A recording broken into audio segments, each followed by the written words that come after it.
صباح الخير عليكم، إن شاء الله دايما تكونوا بألف خير وصحة وهنا وعافية وسرور يا رب العالمين. صحيت الصباح وأول ما صحيت كنت أعمل الخلطة بتاعت نقص الحديد. طبعا احنا عارفين نقص الحديد ده مشاكله كتيرة في الجسم، بيعمل تعب مستمر ودوخة وتساقط في الشعر وضعف عام في الجسم، وكمان بيعمل شحوب في البشرة. أنا بعاني من نقص الحديد لي فترة واخدت كمية من الفيتامينات رغم اني انا باخدها بصورة كويسة وعشان الامتصاص وكده، لكن المشكلة برضو لسه ما اتحلت. ففكرت كمان مع اخد الفيتامينات، شفت الخلطة بتاعت السمسم دي سمعت بيها خلطة رهيبة، فكنت خلاص اعملها واشارككم معي. الخلطة بتتكون من سمسم، تجيبي السمسم ما محمص، سمسم عادي، وتضيفي عليه طحينة تخليها كده زي عجينة متماسكة، وتحليها بالعسل ده إذا انت بتحبيها حلوة.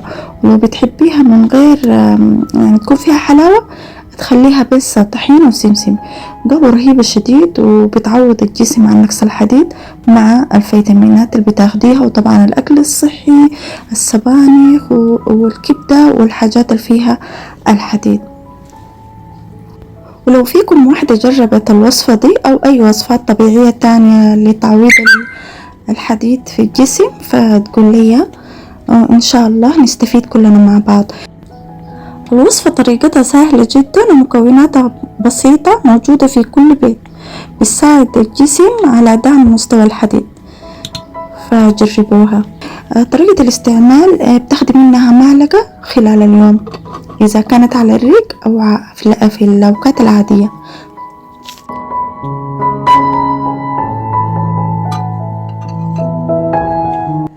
بعد ما حضرت الوصفة الطبيعية للحديد واخدت الجرعة اليومية اللي هي معلقة، فقلت خلاص أقوم أعمل فطور خفيف ظريف، وعملت شوفان الليلة. فالشوفان طبعا طريقته سهلة، اللي هو تكب الحليب وبعد ذاك تخلي الشوفان معه يغلى. برضو دي وجبة صحية مفيدة جدا للجسم، وكمان لازم معاها عصير. الصباح ما قاعد اشرب قهوة ولا شاي الا بعد 2 أو 3 ساعات، لانه بكون ماخدة فيتامين الحديد وكده عشان تساعد على الامتصاص. باخد معاها فيتامين سي. فبجهز الفطور والعصير ونشوف باقي اليوم. ولو فيكم واحدة عندها نقص حديد وبتاخد فيتامين وحاسة بأنه ما في فايدة، فراقبي تصرفاتك في الأكل، لأنه في أخطاء بتخلي فيتامين الحديد ما بيمتص بسهولة وما بيستفيد منه الجسم. زي شنو؟ زي مثلا تشربي معاه قهوة على طول، أو انت بتاخدي الفيتامين وما بتاخدي معاه فيتامين سي. برضو فيتامين سي بيساعد على الامتصاص. وبرضو إذا شربت حليب برضو بيقلل من الامتصاص، فبتكون انت بتاخدي الفيتامين ولكن ما في تحسن. فعشان كده الأخطاء دي لازم تبعدي منها تماما.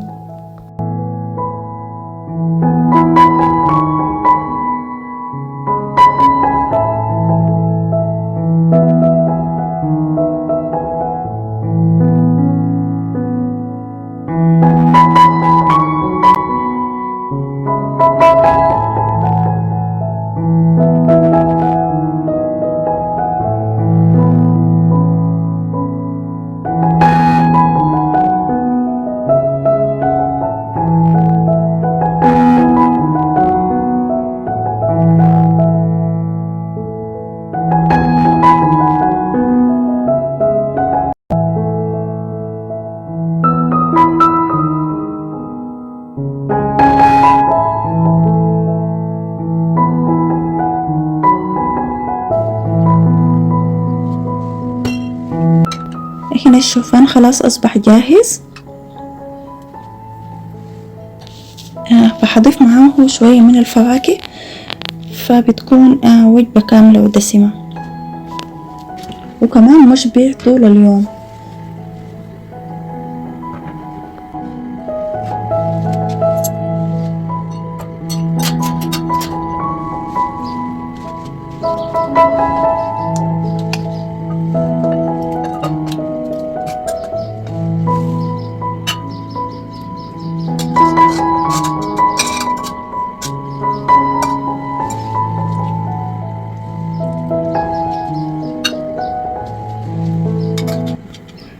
بالنسبة للإضافات بضيف الفواكه اللي عندي ليها، يعني المتوفر عندك انت أضيفيه. أنا عندي فراولة وموز، وحعمل معه شوية من المكسرات، وكده بيكون خلاص. بحليه بالعسل شوية. التزيين بتكون اختيارية، ولكن صراحة الفطور الصباحي كل ما بقى صحي كل ما انت صحتك ذاتها بقت كويسة، وكنت عندك طاقة ونشيطة طول اليوم. وكمان من المكسرات المهمة جدا ممكن تضيفيها في فطورك الصباحي أو في خلال اليوم، تكون انت بتاخديها هي بذور اليختين. يا بنات ظريفة شديد وسمحة للشعر للصحة، بجد روعة شديد. أنا ضفت منها شوية. وكمان ممكن تاخديها خلال اليوم بس معلقة، بس قدر معلقة هي بتكفي، لكن بتديك نتيجة روعة شديد.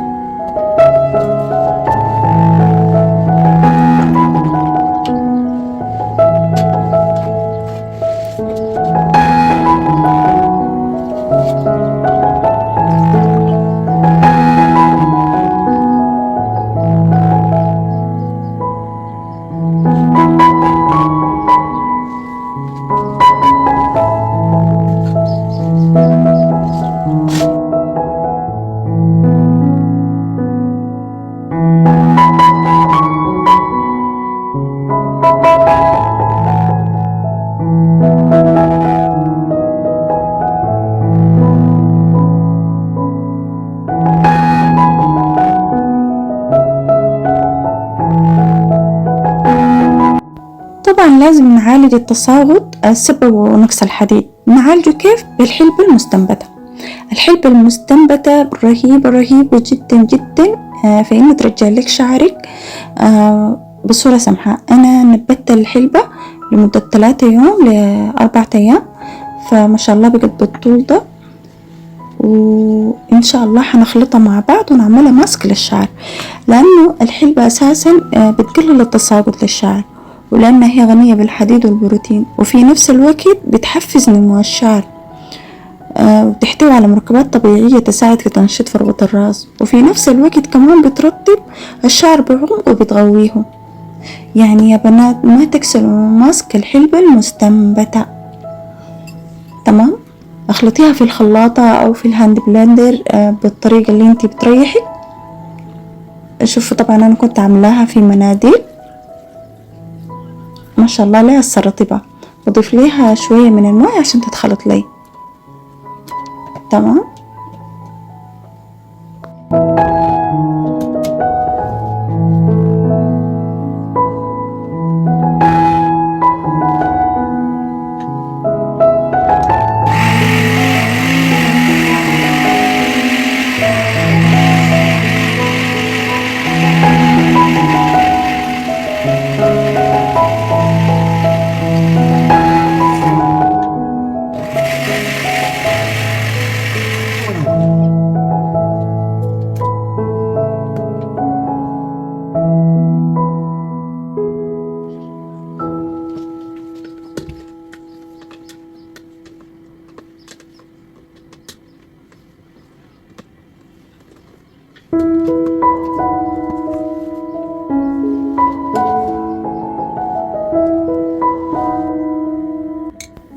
هنا لازم نصفي الحلبة بعد ما خلطناها عشان نشيل منها كل الشوايب اللي ممكن تشابك في الشعر وما تنزل بسهولة. فجيبي مصفى ضغير أو قماش صفي بيه الماسك، وليك الخيار تخلي الماسك بس الحلبة وتعمليه على شعرك على طول، أو تضيفي له إضافات تدعم نمو الشعر وتغذية الشعر. الإضافات اللي بتنفع معاكي، أنا في إضافات حلوة حنشوفها في الفيديو ده بعملها في كل ماسك تقريبا ما شاء الله تبارك الرحمن بتجيب معايا النتيجة. الماسكات الطبيعية سمح شديد للشعر بس عايزة مداومة، يعني ما ممكن تعمليها مرة واحدة في الشهر، أو ممكن تعمليها بعد كذا شهر مرة، لا كل أسبوع انت عاملي الماسك. هنضيف ليها الزبادي، معلقة من الزبادي، نكون معلقة كبيرة، من الزبادي طبعا برطب الشعر. انا عندي هنا البودرة بتاعت الأملة، برضو نضيف ليها بودرة او اي اضافة من الاعشاب اللي انت عندك ليها. تمام. بودرة الأملة سمحة شديد زي ما انتوا عارفين، بتطول وبتغذر الشعر. كمان بضيف ليها معلقة من فيتامين سي اللي هي بودرة الفيتامين سي او بودرة البرتقال. البودرة بتساعد على تنظيف فروة الشعر كويس جدا، فنضيف لها معلقة برضو كبيرة. وكمان اي زيت عندك، انا عندي هنا زيت الأرجان، بضيف ليها زي معلقتين كده من زيت الأرجان او اي زيت انت بتفضليه، وتخلط الخليط مع بعض. تمام. وكمان هضيف ليها حنة. الحنة طبعا سمحة شديد للشعر، واذا ما عندك حنة ممكن تضيفي برضو سدر عشان الغوام يتقل وتبقى متماسكة، وتقدر تفرديها على شعرك وتخلي الماسك لمدة ساعتين، وبعد ذاك تغسليه عادي. انا هضيف ليها برضو معلقتين من الحنة.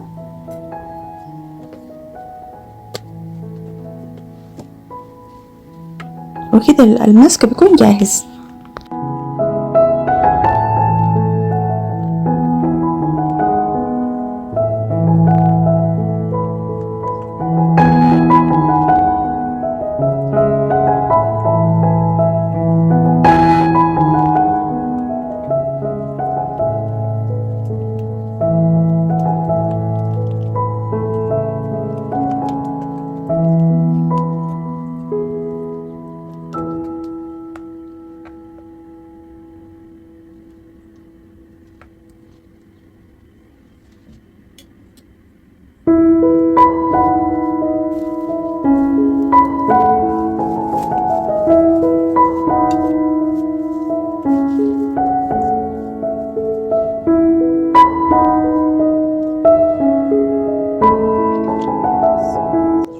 طبعا عندي مشكلة في الحوض، السدادة بتاعت المصرف دي بقت ما شغالة او معلقة، يا تقفل الحوض نهائيا يا يكون فاتح. فلقيت الحل في شيئين، المصافي الصغيرة دي، فحل ذكي وسهل جدا. فشيئين بجد ما قصرت فيها، اكسسوارات صغيرة بنستخدمها في الحياة اليومية في البيت. وبرضو الفتحة دي عندي ليها فاتحة، فما كنت عارفة انا هقفلها بشنو، فبرضو لقيت عندهم القطعة دي فجبتها على طول. فحبيت اوريكم ليها واشارككم عشان لو احتجتوا ليها تلقوها في الشين.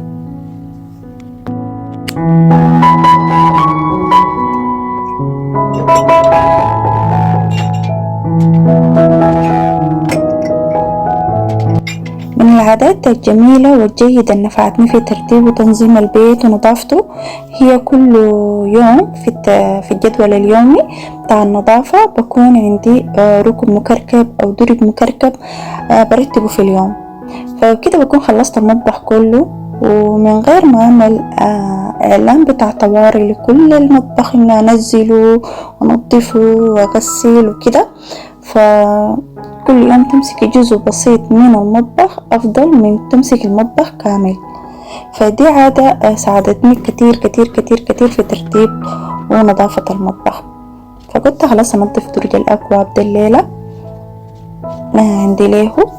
وعندي برضو اليوم نظافة الميكرويف. إن شاء الله حيكون الميكرويف والبوتاجاز إن شاء الله حيكون في فيديو تاني عشان الفيديو ده ما يكون عليكم طويل.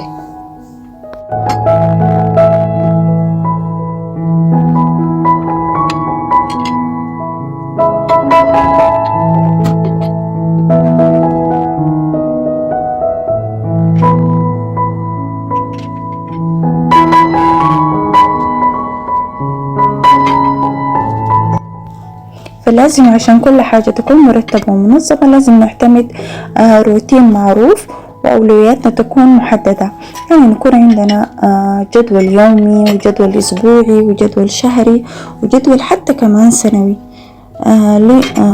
للنظافة والترتيب. ليه؟ لأنه ما بياخد معاكي كده وقت، بتكوني أساسا مهامك محددة. وبعد ده كله لازم يكون عندنا وقتنا الخاص، يعني ما ممكن نقضي يومنا كله يعني احنا في ترتيب وتنظيم وطبيخ وننسى نفسنا. لازم يكون عندنا وقت خاص، مثلا تنوم أطفالك، ينومونس البيت، تقعدي كده مع نفسك براكي وتشربي لك كوباية بتاعت ينسون أو بابونج ونريح أعصابنا، ونقدر نعمل روتين لبشرتنا. والروتين ده نقدر نعمله كل يوم، ما بس يوم، نقدر نعمله كل يوم، إلا يكون في شنو، في استثناءات. لو كنت تعبانة توقفي على طول في اللحظة دي، وأهم شي طبعا صحتك، والباقي كله ملحوق.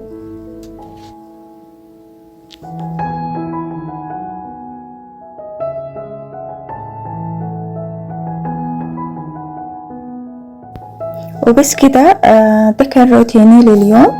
وشكرا جدا جدا على المشاهدة. لو وصلت لحد هنا في الفيديو ما تنسوا تعملوا لايك للفيديو واشتركوا في القناة، واهم حاجة طبعا تفعلوا الجرس عشان يصلكم كل اشعار وقت نزول الفيديوهات. واشوفكم على خير في فيديوهات جديدة. مع السلامة.